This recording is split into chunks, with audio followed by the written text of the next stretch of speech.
ഇപ്പോൾ ഈവൻ എൻ്റെ അടുത്ത് പറഞ്ഞു, ചേട്ടാ എൻ്റെ മറ്റേ ഒരു സെക്കൻഡ് ഹാൻഡ് പോളോ കണ്ടിട്ടുണ്ടായിരുന്നു പുള്ളിക്ക്. അപ്പോൾ ഞങ്ങളിങ്ങനെ എന്തോ കാര്യം പറയുമ്പോൾ പുള്ളി പറഞ്ഞു, ചേട്ടാ ടയറിനൊക്കെ നല്ല വിലയാണെന്ന് മനസ്സിലായത്. ഞാൻ ഈ അടുത്ത് എൻ്റെ ടയർ ഒരെണ്ണം പൊട്ടിപ്പോയി. ചെന്നപ്പോൾ 12,000 രൂപ. അപ്പം നമ്മളിങ്ങനെ ചിരിക്കുകയാണ്. അതായത് അല്ല, പക്ഷെ അതാണ് അയാളുടെ ഇതുകൊണ്ട് എഫേർട്ട് കൊണ്ട് കാര്യങ്ങൾ ചെയ്യാന്ന് പറഞ്ഞ ഒരു ലെവലിലാണ്. അതൊരു ഭയങ്കര ക്വാളിറ്റിയാണ് സത്യം പറഞ്ഞാൽ. പിന്നെ കാരണം അവർക്ക് എന്ത് ചോദിച്ചാലും കിട്ടാവുന്നൊരു സ്ഥലത്ത് അവരാണെങ്കിൽ പുതിയ പുത്തൻ പോളോക്കാർ തന്നെ കിട്ടും ചിലപ്പോ. പിന്നെ പക്ഷെ അങ്ങനെയല്ല പുള്ളി. അതും എനിക്ക് തോന്നുന്നു ഇപ്പൊ അതിനകത്ത് ഈ സൂചിച്ചിട്ടും എല്ലാവരും അവരുടെ മോൾഡ് ചെയ്തേക്കണം അങ്ങനെയാണ്. അവരൊന്നിനോടും അറ്റാച്ച്ഡ്. ഇപ്പൊ ലാലേട്ടനായാലും അങ്ങനെ തന്നെയല്ലേ, ഒന്നിനോട് അറ്റാച്ച്ഡ് അല്ല പുള്ളി. പണത്തിനോടോ അല്ലെങ്കിൽ ഭയങ്കര അങ്ങനെ ഒരു അറ്റാച്ച്മെന്റ് ഇല്ല പുള്ളിക്ക്. പുള്ളി വേറൊരാളാണ്. അതിലൊരു പാട്ടുണ്ടല്ലോ ജിപ്സി വുമൺ, അദ്ദേഹം തന്നെ ലിറിക്സ് എഴുതി അദ്ദേഹം തന്നെ പാടിയതാണ് കേട്ടിട്ടുള്ളത്. അത് എന്റെ പ്രോസസ് നടന്നത് ഇവിടെയാണോ? ഇവിടെയാണ് ഫുൾ. Okay okay. ഇവിടെ താഴെ വന്നിട്ട് പുള്ളി ഇരിക്കും, മറ്റേ സ്ട്രിങ്സ് ഒക്കെ കെട്ടി ഗിറ്റാർ. അത് ഭയങ്കര രസമാണ്. അത് പുള്ളി ഓരോ ദിവസങ്ങൾ വരുമ്പോൾ ആദ്യം വന്നിട്ട് ആദ്യത്തെ ഒരു 5 ദിവസം പുള്ളി ഒന്നും ചെയ്തില്ല. പുള്ളി വെറുതെ ഇവിടെ വന്നിരുന്നു. ഞങ്ങൾ അങ്ങോട്ടും ഇങ്ങോട്ടും എന്തെങ്കിലുമൊക്കെ പറയും, 2-3 വാക്കുകൾ പറയും, അത് കഴിഞ്ഞ് പുള്ളി പോകും. പുള്ളി ശരിക്കും പുള്ളിക്കൊരു പ്രോസസ്സ് വേണം. പുള്ളിക്ക് ഒരാളായിട്ട് എടുക്കണമെങ്കിലൊക്കെ പുള്ളി ഇങ്ങനെ ഗ്രാജുവലി ഇങ്ങനെ പതുക്കെ അങ്ങനെ വന്നു കഴിഞ്ഞ് പിന്നെ പുള്ളി പതുക്കെ ഒരു 2 വരി എഴുതിയ ദിവസം അത് പിന്നെ തങ്ങൾ ഒരു പ്രോസസ്സായി, രസമായി. പുള്ളി ഗിറ്റാർ കൊണ്ടുവന്ന് ഗിറ്റാർ വായിക്കാൻ തുടങ്ങി. അത് കഴിഞ്ഞ് മറ്റേ അതിൻ്റെ അകത്ത് മിഴിയോരം എന്ന് പറഞ്ഞൊരു പാട്ട് നമ്മുടെ മഞ്ഞൊരു ചോക്കുള്ളത്. അപ്പോൾ അതിന് അക്വസ്റ്റിക് ഗിറ്റാർ വേണമെന്ന് പറഞ്ഞാൽ അങ്ങനെ ഞങ്ങൾ രണ്ടുപേരും കൂടി പോയി ഒരു ഗിറ്റാർ വാങ്ങി. ഗിറ്റാർ വാങ്ങിയൊക്കെ രസമാണ്. ചേട്ടാ എനിക്ക് കുറച്ച് പൈസ തരും, ഞാൻ നാളെ പുള്ളിയുടെ കയ്യിൽ അപ്പോൾ കുറച്ച് പൈസ ഉണ്ടായുള്ളൂ. അപ്പോൾ അത്രയും ജെന്യൂനാണ് പുള്ളി. ഓരോ കാര്യങ്ങളും നമുക്ക് ചെയ്യുമ്പോൾ നമുക്ക് ഇഷ്ടം കൂടുള്ളൂ. പുള്ളിനെയൊക്കെ ഇഷ്ടപ്പെടാതിരിക്കാൻ പറ്റില്ല.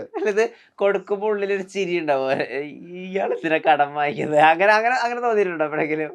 അല്ല, എനിക്ക് കുറച്ചും കൂടി സ്നേഹം തോന്നി. കാരണം അങ്ങനെ ഒരാള് അയാളുടെ എഫേർട്ട് കൊണ്ട് ജീവിക്കാൻ.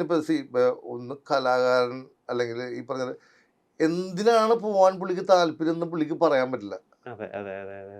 ഇപ്പൊ എൻ്റെ ജീവിതത്തിൽ തന്നെ എൻ്റെ ഫാദറിന് ഞാൻ സിനിമ ചെയ്യാൻ തുടങ്ങിയപ്പോഴാണ് ഞാൻ മ്യൂസിക്കിൽ എന്താ ചെയ്യണമെന്ന് മനസ്സിലായി തുടങ്ങിയത്. അതായത് ഏറ്റവും ഇവിടുത്തെ ബിസിയസ്റ്റ് മ്യൂസിക് ചെയ്യണ ആൾക്കാരിൽ ഒരാളായിരുന്നു. പക്ഷെ എൻ്റെ മാതാവ് ചോദിക്കുന്നത് വേണ്ടി നീ എന്തായി ചെയ്തുകൊണ്ടിരിക്കണം എന്നുള്ളതാണ്. നിൻ്റെ പേരെവിടെ? അല്ലെങ്കിൽ അവർ കാണുമ്പോൾ ഒരു തൊഴിൽ ചെയ്യണമായിട്ട് കാണുന്നില്ല. പക്ഷെ ലാലേട്ടൻ്റെ ഒക്കെ ഏറ്റവും വലിയ പോസിറ്റീവ് എന്ന് വെച്ചിട്ടുണ്ടെങ്കിൽ പുള്ളി എന്തൊരു പ്രോസസ്സിലാണെന്ന് പുള്ളിക്കറിയാം. അത് മനസ്സിലാക്കാൻ പറ്റുന്ന മാതാപിതാക്കളും അത് എന്താ ഭയങ്കര ഭാഗ്യമാണ്. കാരണം പുള്ളിയാണെങ്കിലും പുള്ളി ചുമ്മാ നടക്കല്ല. പുള്ളി എല്ലാവരും വിചാരിക്കണം പുള്ളി ചുമ്മാ ഒത്തിരി പുള്ളി നന്നായിട്ട് എഴുതും. പുള്ളി പബ്ലിഷ് ചെയ്യില്ലെന്നോത്തുള്ളൂ, ഒത്തിരി എഴുതിയൊക്കെ കുറേ കാര്യങ്ങൾ പുള്ളി ചെയ്യുന്നുണ്ട്. അപ്പോൾ നമ്മൾ ഈ പറഞ്ഞപ്പോൾ ഞാൻ പറഞ്ഞില്ലേ, ഇപ്പം ടോട്ടൽ ഇപ്പം ദൃശ്യത്തിൻ്റെ കാര്യത്തിലും ജിത്തു നിങ്ങൾ കാണുമ്പോൾ ഒരു സ്ക്രിപ്റ്റാണ്. ആ സ്ക്രിപ്റ്റിൻ്റെ പുറകിലുള്ള എഫേർട്ട് പുള്ളി അതിന് വേണ്ടി എന്തോരോ വണ്ടി ഓടിച്ചിട്ടുണ്ടാവും, എന്തൊക്കെ ആരോടൊക്കെ സംസാരിച്ചിട്ടുണ്ടാവും, അതിൻ്റെ ലീഗാലിറ്റി ആരോടൊക്കെ സംസാരിച്ചിട്ടുണ്ടാവും. അങ്ങനെ ഒത്തിരി ഹാർഡ് വർക്കുകളുടെ ഒരു പരിപാടി തന്നെയാണ് ഈ എല്ലാവരും. എത്ര ദിവസത്തെ ഉറക്കമില്ലാത്ത പണി ഉണ്ടായിരുന്നു ദൃശ്യം 3ക്ക് വേണ്ടിയിട്ട്? അയ്യോ, അത് സ്ക്രിപ്റ്റ് വന്നോട്ട് ഉറക്കം പോകും. അതെന്താണെന്ന് വെച്ചാൽ ഞാൻ ഇപ്പം പറഞ്ഞ അസാധാരണമായ സിറ്റുവേഷൻസിലാണ് മ്യൂസിക് നിൽക്കുക. അപ്പം ഇത് വായിച്ചു വരുമ്പോൾ നമ്മുടെ ഉറക്കം പോകും. പിന്നെ നമ്മൾ ഇരുന്ന് ചിലപ്പോൾ ഒരു തവണ കൊണ്ടൊന്നും റെഡി ആവില്ല, കുറേ ഇരിക്കും. ഇപ്പം ഈ ദൃശ്യം 3ക്ക് എനിക്ക് തോന്നുന്നു 4 മാസം 4.5 മാസം പോയിട്ടുണ്ട്. അപ്പോൾ ശരിക്കും പറയാൻ ഒരു പടം ചെയ്യാവുന്ന സമയമാണ് നമ്മൾ കാണുന്നത്. പക്ഷെ അതല്ല, കാരണം 2 പടം ചെയ്യുന്ന സമയം എടുത്തിട്ടുണ്ടല്ലോ. അത് ആലോചിക്കാനാണ്. പണിയെടുക്കണേക്കാളും കൂടുതൽ നമ്മൾ ഇതിൻ്റെ അകത്തേക്ക് എത്തുക. കാരണം ആ കറക്റ്റ് സാധനം അതിൻ്റെ അകത്തേക്ക് വരിക എന്നുള്ളതാണ്.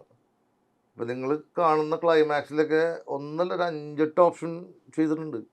മ്യൂസിക് പല രീതിക്ക് ചെയ്തിട്ടുണ്ട്. പിന്നെ പല രീതിക്ക് ചെയ്തിട്ടുണ്ട്. ഇന്നത്തെ പല സ്ഥലങ്ങളും റീവർക്ക് ചെയ്ത് തന്നെ സെറ്റായതാണ്. അതിൻ്റെ കാരണം വേറെ കൊണ്ടല്ല, എന്ന് വെച്ചാൽ നമ്മൾ എത്രത്തോളം അതിൻ്റെ അകത്തേക്ക് ഡീപ്പറായിട്ട് ഇറങ്ങിയിട്ടില്ല എന്നുള്ളതാണ് ഇതിൻ്റെ ആവശ്യം. ഇപ്പം കാരണം ഈ ദൃശ്യത്തിൻ്റെ ഒരു പ്രശ്നം വെച്ചാൽ ഇവരുടെ എല്ലാവരും കെമിസ്ട്രി ഡിഫറെൻ്റ് ആണ്. ഇപ്പം ഇളയ മോള് പുള്ളി പറയണ്ട് അവൾക്ക് ഇത്തിരി പടപ്പുള്ളതെന്ന് പറഞ്ഞതാണ്. അപ്പം അവളെ അണ്ടർസ്റ്റാൻഡ് ചെയ്തേക്കണ വേറെ ലെവലിലാണ്. മൂത്ത മകളുടെ സ്വഭാവം, കാരണം ഇയാൾക്ക് അത്രയും ഡീറ്റെയിൽ ആയിട്ട് ഇവരറിയാം. ഇപ്പം റാണി പറയുന്ന കാര്യങ്ങൾ പുള്ളി എടുക്കും, പക്ഷെ റാണിനെ പുള്ളി കളിയാക്കുള്ളൂ. ശ്രദ്ധിച്ചാൽ പക്ഷെ റാണി പറഞ്ഞ കാര്യങ്ങൾ ഇയാൾ എടുക്കും. അപ്പോൾ നാച്ചുറലി എനിക്ക് മനസ്സിലാച്ചാൽ ഓരോ സ്ഥലത്തെയും ഓരോ അച്ഛൻ്റെയും മകളുടെ, അച്ഛൻ്റെ രണ്ടാമത്തെ മകളുടെ, അച്ഛൻ്റെയും സുഹൃത്തുക്കളുടെയും ഇതെല്ലാം കെമിസ്ട്രി ഡിഫറെൻ്റ് ആണ് ഇവരുടെ. അപ്പം നമുക്ക് ഒരു മ്യൂസിക്കും അല്ല ജോർജ് കുട്ടിയുടെ ഷൂസ് നമുക്ക് ചെയ്യാൻ പറ്റുള്ളൂ, അവർ നോക്കിക്കാണാൻ ചെയ്യാൻ പറ്റില്ല. ഇപ്പോൾ ദൃശ്യം 2-ൽ നമ്മൾ ഒരു സോങ് ചെയ്തപ്പോൾ എൻ്റെ അടുത്ത് പറഞ്ഞത് മീനയുടെ പെർസ്പെക്റ്റീവ് നിന്ന് ചെയ്യാമെന്ന് പറഞ്ഞു. അപ്പം മീനയുടെ ദൃശ്യം 2-ലുള്ളൊരു സംഭവം എന്ന് വെച്ചാൽ പുള്ളിക്കാരിക്കായിരുന്നു ആ സമയത്ത് ട്രോമ നമ്മളെടുത്ത് കാണിച്ചത്. പക്ഷെ അപ്പോഴും നമ്മൾ ജോർജ് കുട്ടിനെ നമ്മൾ ആരും ഫോളോ ചെയ്തിട്ടില്ല. കാരണം ജോർജ് കുട്ടി ഇത് കഴിഞ്ഞ് ചെയ്യാനുള്ളൊരു പരിപാടിക്ക് വേണ്ടി ജിത്തു അടക്കി വെച്ചേക്കാണ് അവിടെ, അങ്ങോട്ട് ശ്രദ്ധ പോകാതിരിക്കുക.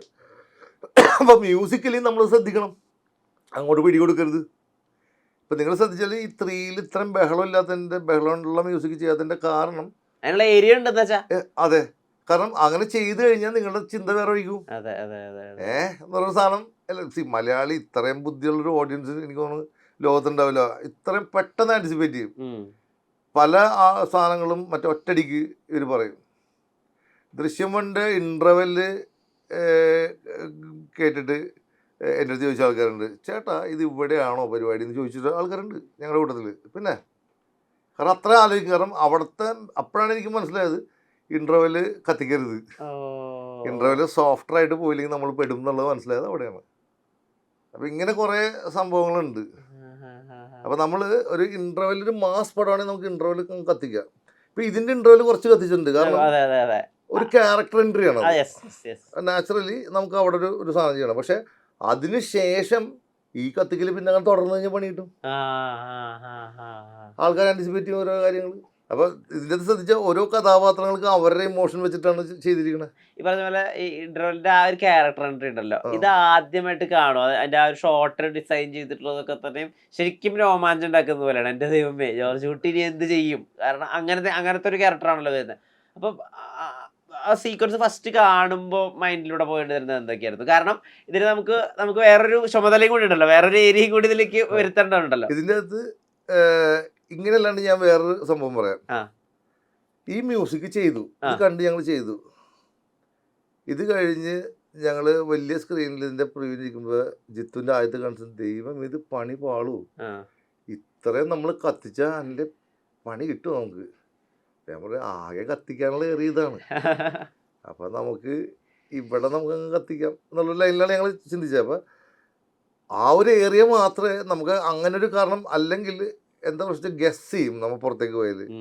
ശരിക്കും പറഞ്ഞ ശ്രദ്ധ തെറ്റിച്ചതാണത്. പുറത്ത് പോയി കഥ ഗസ് ചെയ്യാതിരിക്കാൻ വേണ്ടി പോണ ആൾക്ക്. ഇപ്പോൾ എന്നോട് പണ്ട് ജോൺസൺ മാസ്റ്ററൊക്കെ പറഞ്ഞൊരു സംഭവമുണ്ട്, നമ്മൾ ഇൻ്റർവെല്ലിന് കാപ്പി പിടിക്കാൻ ഒരുത്തൻ പോവുകയാണെങ്കിൽ, നീ ത്രില്ലറാണ് ചെയ്യണമെങ്കിൽ അവന് മനസ്സമാധാനമായിട്ട് കാപ്പി പിടിക്കാൻ പറ്റരുത്. അവൻ എങ്ങനെയെങ്കിലും തിരിച്ച് തിയേറ്ററിൽ കയറണം. അവൻ അവിടെ നിന്ന് ഗസ് ചെയ്യരുത്. അവൻ പോയി അവിടെ നിന്ന് ഒരു സിഗരറ്റ് വലിച്ച് അല്ലെങ്കിൽ ഒരു കാപ്പിയെ കുടിച്ച് എന്തായിരിക്കും എന്നുള്ള ഗസ് ചെയ്യാൻ കൊടുത്തു കഴിഞ്ഞാൽ പണിയാവും. ഇത് ഭയങ്കര ശരിയാട്ടെ. കാരണം എന്താ വെച്ചാൽ ഞാൻ വരുന്ന തിയേറ്ററിൽ ഈ കാപ്പി കൊണ്ടുപോകാൻ പറ്റില്ല. മറ്റേ ബാക്കിയുള്ള ഐറ്റംസ് ഉണ്ട്. ഈ കാപ്പി അവിടെ പോയി മറിയാ, അങ്ങനെ അത് എന്തോ കാരണം കൊണ്ടാണ് ഈ 1ന്റെ ഫസ്റ്റ് ഷോയ്ക്ക് കുറെ പേര് കാപ്പി വാങ്ങിച്ചിട്ടില്ല. അതിന്റെ കാരണം എന്താണ്? കാരണം നമ്മൾ ആ എഡ്ജ് ഓഫ് ദ സീറ്റ് നമ്മൾ കൊടുത്തിട്ട് നമ്മൾ വിടുമ്പോൾ ആൾക്കാർക്ക് എന്തായിരിക്കും എന്നുള്ള ആ ഒരു, അതായത് ഫസ്റ്റ് സീൻ മിസ് ചെയ്യുന്നുള്ള പരിപാടി ഉണ്ടാവും ആൾക്കാർക്ക്. അപ്പൊ അതിന് ഈ ത്രില്ലർ സിനിമകളുടെ ഒരു മെറ്റഫർ അങ്ങനെയാണ്. അപ്പൊ നമ്മൾ ചെയ്യണമെന്ന് വെച്ചാൽ ആ നമ്മുടെ ഓഡിയൻസിനെ എങ്ങനെ ഇതിൻ്റെ അകത്ത് ഗസ്സിന്ന് മാറ്റാന്നുള്ളതാണ് നമ്മൾ ചിന്തിക്കുന്നത്.